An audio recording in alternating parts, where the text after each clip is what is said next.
Hello, welcome to Pub Football with Miles and Jimmy, the first pub football review of the Premier League season, the first of the 2021 Premier League season after the opening weekend of Premier League action.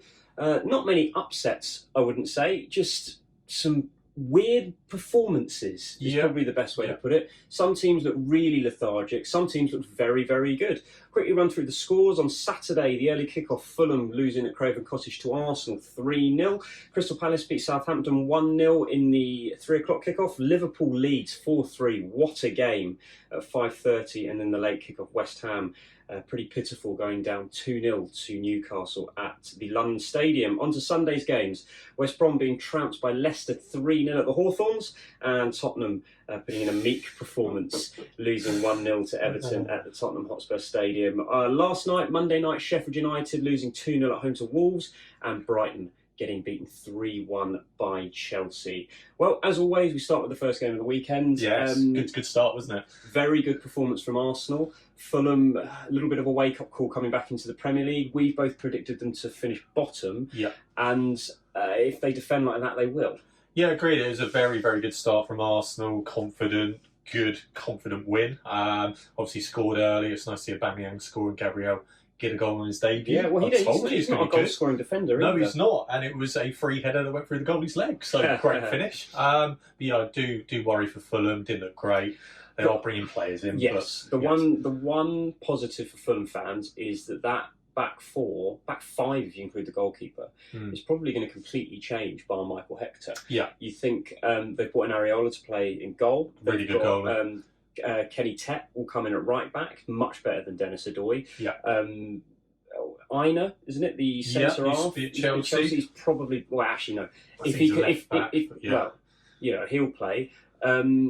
And I would do anything in my power to get Tim Ream out of the side, because he's not a Premier League, not a Premier League level centre back. He's absolutely terrible. The midfield needs some work as well. I think it just lacked bite. There's very good analysis on Match of the Day about they pressed in ones. They didn't press the team, and they left so much space for Arsenal.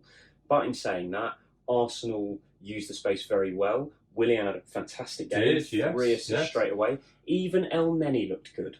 Yes, he suits that system, El Neni, doesn't he? Everyone would have thought he'd been at the club by now, but he came in, played really well, and overall, really, really strong performance. And it's the start. Do you think he'll stay this season? Yes, because he suits kind of the Arteta way of playing, isn't he? He just passes it simple. He doesn't do anything wrong. He just wants the ball, and he can do what Ceballos does. And hopefully, I think we're getting rid of Torreira, so we can get someone else in as well, just to strengthen that up a little bit. That'd be perfect. And Maitland-Niles looking good at left wing back still. I think he'll cement that position this season. Definitely. Do you see Gabriel being the leader of this defence now? Is Holding going to stay in? Is David Luiz going to get his spot back? What's going to happen? It'd be interesting, because obviously Saliba didn't start at the weekend, but he's another one who can come in and make a difference. But it's good to see Gabriel hitting the ground running, and hopefully it will be the start of many good performances. Crystal Palace, we both predicted to get relegated, so typically they won on the only weekend. Wilfried Zaha with the only goal of the game. Southampton didn't look great. I'd say they looked slightly better, potentially, than Palace, but Palace got the job done. 50th Premier League goal for Wilfried Zaha, and whilst that is a great achievement, I would have assumed that he'd be on better numbers than that. The money that Crystal Palace wanted for him, and the amount of hype, and I know he's playing at Crystal Palace, I know he's not playing at one of the top teams, but he could have scored again when he got in behind and he just blasted it wide. Sometimes I think I'm surprised no one's come in for Wilfried Zaha, but then I also think who would and have the funds to actually buy him. Yeah, I think he's unfortunately, the downfall is the fact he had a really shocking season last season. Yeah. And if you look at his goals and assists from last season, it's no wonder there aren't many teams who would be particularly interested. And the problem is Palace want a lot of money for him, which they're not going to get. No. They'll be lucky if they get 40. I think he'll stay. And I think there's a bit of a sort of buy clause with United that they've got to give him at least a percentage of that as well. So they are looking for top money, and he will not be going anywhere. He'll stay. That's great for Palace. It is very good. And they've been linked with Ben Rama from Brentford over the last day or so. They've got Batshuayi through the door. So picked them for relegation. So looking better now. They're looking a lot better. There could be a mid-table finish. Eze came on, looks all right. Yes, Eze. We know Eze's going to be a good player, provided Hodgson allows him to be one. Southampton will be very disappointed. It's a game they should have won. To be fair, Gaeta made an absolutely incredible save. He did at one point. Was it from Che Adams? It was, yeah. Che Adams should have scored. Unbelievable save. Carl Walker-Peters, I felt slightly fortunate to get that overturned, but I was very happy that the referee took the decision himself by going over to the monitor. Yeah, that's just going to come on to that. It's great to see it got rescinded. It's probably the right decision. He was pulling out the tackle, but it was studs up. It was, but I wouldn't give that a red card in a million years. And I'm delighted he didn't. Yeah, well, that's good. Well, Southampton will need to improve because they can't have a start to the season like last season. If they do, they might not recover this year. No. It's not that easy. You can't do it every season. On to the next game. Of course, Man City, Aston Villa and Burnley, Man United are both postponed, so none of those clubs have played yet. Man City aren't playing until Monday.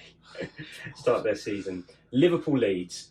This was brilliant. Liverpool scored 4, but were they worth 4 goals? No. Leeds looked very, very good. There's nothing better than seeing Marcelo Bielsa celebrate a goal by taking a sip of tea. I can't say any more than that. That's brilliant. God, he sat in his bucket as well. It was brilliant. But yeah, what can you say? They were so good, Leeds. It was great to see. Like, I know they played that way in the Championship, but they've just picked it back up in the Premier League. And against the best team in the league, they gave them a really, really good game. And I like the way they played out from the back. I thought Calvin Phillips played well. Yeah, I think Calvin Phillips, if he keeps playing like that, because we'll get on to Declan Rice in a bit, but Calvin Phillips should usurp Rice. They can't play together. We saw that. But by himself, maybe. Yeah. I mean, I've slated him a few times about his England performance. I thought it was pants, to be honest. But if he can get those Premier League minutes and get that confidence and realise he's good enough for that level, he could be a very, very good holding midfielder. Yeah, and it was incredible to see Bamford score, which is good. Van Dijk make a mistake as well. It was like the stars aligned. Terrified of Bamford's pace and skill. It was just brilliant. It's just some silly decisions from Leeds that cost them in the end. The penalty at the end, it was a forwards tackle. It was Rodrigo, first game in. Not the way you want to start, really, is it? The first goal, the handball, that's a bit harsh.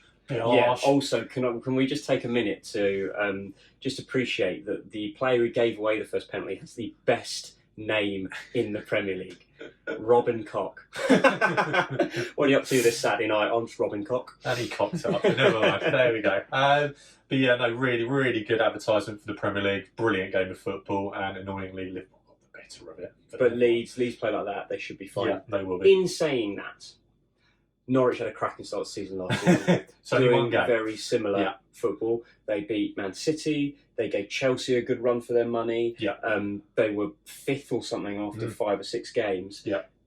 Don't get carried away, Leeds fans. Just points keep on the yourself board. Grounded. Keep going. It's all about points on the board. It still was a loss at the end of the day, even if it was a great performance. On to the late game. We just said we would be talking about Declan Rice. West Ham, pretty pitiful. Well, I say pitiful. They hit the bar twice, and they forced some good saves from Carl Darlow in Newcastle's goal. But at the end of the day, they weren't good enough. Newcastle looked better. They created better chances. Callum Wilson looked very lively on his debut. And Newcastle deserved the win. It wasn't the best game. It was pretty drab, but it was a professional win, wasn't it? I'd be worried if I was a West Ham fan. Yeah, professional win from the better side on the day, and it was nice to see Calvin Wilson score a goal. Callum, always get it wrong. Callum Wilson get off the mark, which is good to see, and Jeff Hendricks scored an absolute beauty as well. He did. I'm really worried for West Ham. It's not going very well at the moment. They're not getting anyone through the door. And they just don't. The only player they brought in is Souček, who, to be fair, did well last season for West Ham. Goals. He did, but that's not really the calibre of player that they're after. They need a centre forward. Mikel Antonio is not a long-term solution at centre forward. He's a good plug. A bit like when for Spurs, Kane got injured, Son fills in. He's not your full season centre forward. Declan Rice, there was a moment in the game, and it created the chance that we saw when Callum Wilson put a too slow a ball in for Shelby. Before that, Declan Rice got the ball in acres of space and just couldn't get it under control. Yeah, it was just poor throughout. He's just not good enough on the ball at the moment. And you do worry because obviously they've lost. Is he worth losing Grady Diangana. Well, exactly. They've lost Diangana. If they lose Rice as well, those fans are not going to be happy because there's no one coming in the other way. But is Rice going to get in these teams that are asking for him? If he goes to Chelsea, he doesn't get. He's not better than Kante. He's not better on the, in terms of ball work, he's not better than Jorginho. He might be a bit more defensively solid, which, to be fair, Chelsea need. But if you get 80 mil I'd fix that by just putting Kante in there. If you get 80 mil for him and kind of buying the right areas, that's a really good bit of business for West Ham. But it's not worth 80 mil. On to Sunday's games. West Brom losing at the Hawthorn to Leicester 3-0. Castagna with the goal. I thought Castagna was a left back. I don't know why. just my poor knowledge of football. You can play left back. Justin ended up playing left back. Yeah. They've got Ricardo Pereira. I don't know, I've heard rumours. Pereira's injured, so that's why he's been brought in. But I've heard rumours that Pereira could be out the door, which I think is a mistake. No, you don't get rid of him. He was absolutely brilliant last year. If they get rid of him, they're in massive trouble. They need another centre-half desperately. Yeah, they had Ndidi. Yeah, they still kept a clean sheet. I know Wes Morgan's hanging around, but he's past it. Johnny Evans is also a little bit unsure now. And Soyuncu wasn't great towards the back end of the lockdown, was he? Their midfield is so good. It is, yeah. If they even Memphis Mendy's not a bad player. Dennis Pratt, I think this year could be a big season for him. Tielemans went off the boil a bit at the end of last season, and they've got more strength and depth than you realise. Yeah, Harvey Barnes, this is the season he has to step up. Yeah, he's another one. He's hit and miss, isn't he? One game and he's great, brilliant, actually. And they're both so kind of inconsistent, aren't they? One game they're brilliant, the next they're not. I would probably go and get another winger if they can. I would look at a Ben Rama or someone if they could. Decent signing. Maybe another striker, because I don't think Iheanacho is good enough to act as backup to Vardy, unfortunately. And if Vardy gets injured, they're not going to score goals. As for West Brom, interesting that Slaven Bilic decided to play back three, which he's never played with West Brom he didn't play at all last year in the Championship. I probably wouldn't have made that choice if I were him, to change it up. I understand sort of where he's coming from. If he's thinking we play expansive, free-flowing football, leaving three at the back will leave us a little bit more solid. But unfortunately, I think they've just got to work on team shape in the system that they're good at playing. But maybe sacrifice some of that expansive football this year. And I don't want to say go back to the West Brom way, the tried and tested, because it's not attractive and it's not fun to watch, but it did keep them in the Premier League for 6-7 years last time. Yeah. And right now, first season back, the most important thing is not losing games. And these are the types of games that you'd sort of think, we need to pinch a draw here. Yeah, I thought they'll pull throughout. And as you say, team coming up, promoted, you'd think they'll be kind of high on confidence and be pretty decent, but they're terrible. They create nothing. And they're bringing Branislav Ivanovic in, which doesn't really solve anything. It's just a pointless signing. Solid. He's solid, but he's about 38 now. Yeah. And I think they're going to struggle for goals big time. And they are looking like they potentially could finish last at the moment. Well, but Fulham look bad as well. One game in. Yeah. And talking of terrible teams, Tottenham were rubbish, weren't they? Losing 1-0 to Everton. Oh, God, brilliant. Dominic Calvert-Lewin with the goal. Yes, the free kick was taken a bit further forward. Actually, in the images, I'm not using that excuse, Tottenham were terrible, but it does matter when the ball can be whipped in from that angle, makes it a lot easier. But in saying that, Tottenham were really, really bad. Pierre-Emile Højbjerg was terrible. I would have taken him off instead of Harry Winks. At least Winks had some energy. I just thought everything about the performance was shocking. Dele, I don't know why I took Dele off at half time. In the first half, he was the only one finding space. He did quite well, Dele, Lucas Moura was pretty poor, to be honest. Son didn't do a lot. Kane couldn't get involved. Again, there were just acres of space. The midfield was too deep. The strikers were walking into the press, which left... the Everton played very, very well. And for first performance, these players looked great. But at the same time, they couldn't have asked for an easier introduction to the Premier League. I'm going to reserve full judgment on this Everton team until I've seen them in a challenging game. Alan had 30 yards of space around him at all times. It doesn't take a world-class player to look good in those circumstances. I thought James Rodriguez looked very good, but again, there's no pressure on him. No pressure on these players whatsoever. Decore looked good as well.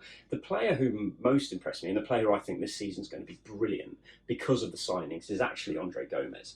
He's just such a classy player. The way he can play short, he can play long, he can get out of trouble. Having Decore and Allen around him are going to free him up to actually play some really good football. Richarlison didn't impress me hugely. He should have scored. It should have been more than 1-0. Everton should have won that 4 or 5-0 the way Tottenham played. Yeah, I agree. I was really impressed by Everton. As you say, when you get that amount of space, anyone is going to look good. But yeah, James Rodriguez on another level of quality. He's miles better than everyone else on the pitch. He was just brilliant. And yeah, Spurs were so lacklustre. Just looked lazy, uninterested, created nothing. Didn't look really like scoring. And Harry Kane locked lost and was a bit kind of confused what to do. It was pathetic. It was Harry Kane, I'll probably never say a bad word about Harry Kane. I don't think you can really blame him because he was sort of by himself. Yeah. There was no one near him. If he pressed, no one went with him, so it wasn't worth doing. Yeah. He didn't get any chance. He had his first touch in the opposition box in the 80th minute. That is so bad. At least Tongi Ndombele got a few minutes at the end. I just chuck him in next game. It can't be worse. Højbjerg didn't move. You might as well put Ndombele in there. At least he's better on the ball. I thought Højbjerg was so poor. He was terrible. I didn't mind Doherty. Should have scored though. Yeah, again, it's just so poor throughout. Ben Davies is dreadful. Just awful. Ben Davies is.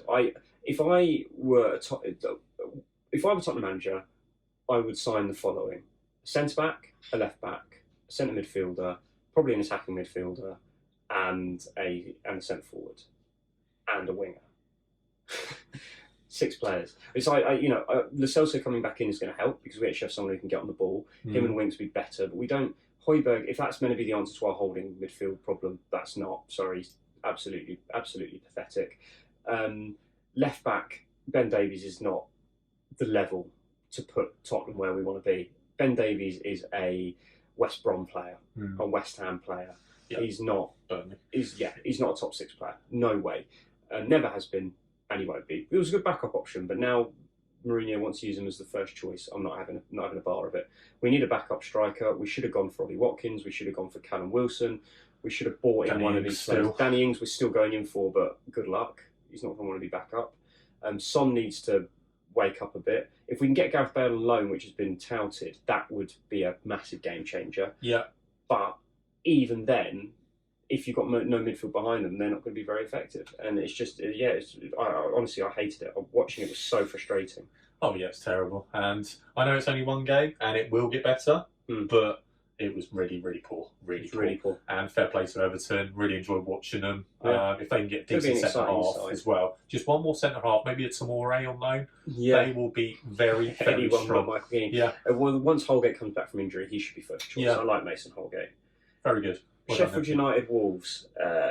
I'm surprised at how comfortable it was for Wolves. Sheffield United pushed at the end. Yeah, when you get sucker punched after 8 minutes and a 2-0 down, it's always going to be difficult. And Raul Jimenez, he's who Tottenham should sign. Great finish from Jimenez as well. Just guided it in. Beautiful ball across as well. Even the second one was decent. And overall, they thoroughly deserved to win. I thought Traore was terrible at wing back. That's not his position. No. When you can pop him up front to try and counter, it's not a bad thing, is it? But yeah, Sheffield United's. We did say this could be a bit of a comeback down to earth season. Yeah. I don't see them going all the way down, but no. I think a mid-table finish. But again, Sheffield United fans, I know expectations are high after last season. However, I think at the end of the season, no Sheffield United fan is going to be calling for Chris Wilder's head if they finish even 13th. Yeah, and it's a strong start from Wolves, and I think they're going to be seriously challenging the top 6, 100%. Yeah, but in saying that, if Sheffield United want to match last season's performances and last season's league table finish, even though they finished 8th, 9th in the end, which wasn't where they could have, but in terms of staying with the Champions League for as long as they did, these are games they need to do better in. Yeah, definitely. But last year it was away performances that got them across the line anyway, so we'll see how they get on for the rest of the season. Brighton-Chelsea. 3-1 Chelsea. However, I thought Brighton looked very, very good. Adam Lallana, of course, got injured in the first half. Not a massive surprise there. But I thought Brighton, all up, looked very good. Tariq Lamptey looked brilliant. He did, and he's like 5 foot, and he was just brilliant, wasn't he? He was fantastic. Just absolutely making Mason Mount look awful going the other way. And I was impressed by Brighton. Kept the ball, looked quite lively. If they had a striker, they might have actually won the game. Yeah, Neil Maupay didn't impress me. He's terrible. Should have scored the header in the first half. Absolutely flopped his line. It's a good opportunity for Aaron Connolly, young player, to come on and go, Morpie's not doing it. Yeah. I can lead the line for this side. He looked good when he played last I thought season. Ben White played well. Ben White looked very game. good. Hopefully, Really good. he got a knock at the end and went off. Hopefully, it's not going to keep him out at all. It's just a little bit of a knock that meant that he couldn't play that game just to save him for the next games, because he did look very good. Yeah, Chelsea got incredibly lucky. First goal, obviously, did a little bit disappointed to give a penalty away. Second goal, absolute stunner. Oh, Reece James is beautiful. I was very pleasantly surprised that Lampard dropped Azpilicueta. Yeah, because I think this is the season for Reece James to kick on. Because last year I thought he was better than Azpilicueta, but they rotated them. This year that he needs to make that starting position his own. And I heard on the radio a Chelsea fan calling for Lampard's head, saying that defensively they weren't good enough. The defence is going to change completely. That yes, they haven't got a goalkeeper in, and yes, it was again terrible from Kepa. The ball went under him. It's not good enough. 75% of shots from outside the box or something. Yeah, he's not looking great. He's not good enough. But they're in for a goalkeeper. If they get this Mendy bloke, he's still talented. Yeah, if that happens, that will improve them. Thiago Silva didn't play. Ben Chilwell didn't play. So that's two players straight away who will be coming into that back four. Obviously, Havertz didn't play particularly well, but it was his first game. He's only moved to England less than a week ago. It's his first game. Give him a chance. He was pretty bad though. He was awful. I thought Loftus-Cheek was terrible as well. Loftus-Cheek hasn't played for such a long time. But will Loftus-Cheek play a lot? I thought Timo Werner looked lively. Yeah, he did. He looked very lively. Nice. And they've still got Ziyech to come back in. They'll be fine. They will be, yeah. It was a really good win, actually, for Chelsea, because they didn't play very well. But that's what champions maybe do.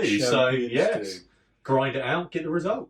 All right, that was Pub Football Review. First one of the 2021 season. A very happy Arsenal fan and a very frustrated and disappointed Tottenham fan, hence not wearing any sort of Tottenham shirt. I actually thought about just blocking that out for this season. That's why you sat proud of it, isn't it? Yeah, Mourinho out? No, I'm not going to say that yet. Give us some time, it's only one game. We'll be back later on in the week to preview this weekend's Premier League action. There's loads of football during the week. Carabao Cup starts. There is the Europa League qualifiers for Spurs on Thursday. That'll be fun. There's only one thing left to say, and that's cheers.